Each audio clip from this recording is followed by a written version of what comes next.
I'm Mara Scavalcampo in for Tamron Hall. The News Nation is following new developments in the acquittal of George Zimmerman. The juror who gave the first interview this week is out with a new statement about Florida's controversial Stand Your Ground law.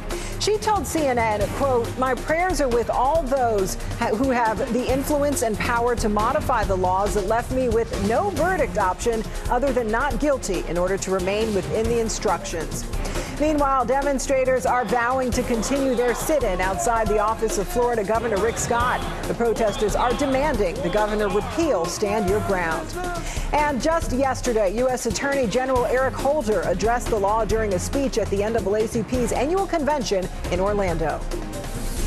It's time to question laws that senselessly expand the concept of self-defense and sow dangerous conflict in our neighborhoods. We must stand our ground to ensure that our laws reduce violence and take a hard look at laws that contribute to more violence than they prevent. Former Secretary of State Hillary Clinton also addressing the verdict while speaking to the country's largest African-American women's group. My prayers are with the Martin family and with every family who loves someone who is lost to violence. No mother, no father should ever have to fear for their child walking down a street in the United States of America. NBC's Carrie Sanders is live in Sanford, Florida. Carrie, good afternoon. Let's start with these calls to overturn Stand Your Ground. What's the governor's stance on that?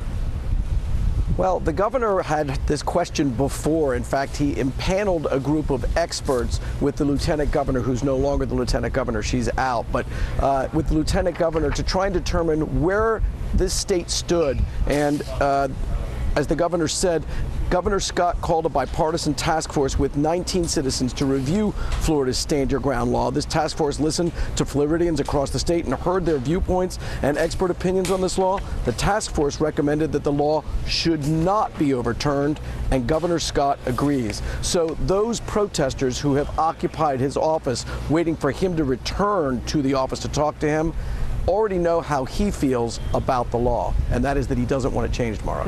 And Carrie, we're hearing that Zimmerman's legal team tells you that they plan to bill the state for the cost of his defense. Can you tell me more about that?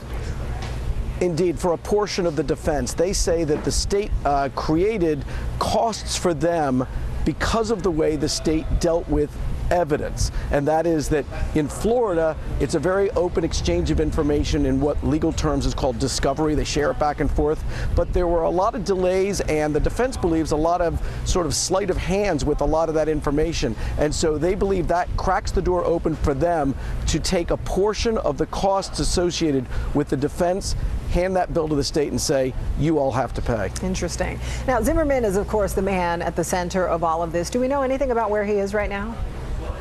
We know that he is in hiding. We don't know whether he's in the state of Florida. We know that he is free. He no longer has an ankle monitor, so there's no need for instance, the Seminole Sheriff's Department to know where he is. But like all citizens, he's provided security by police and sheriffs, as well as his own private security that he's had in place for some time, Mara.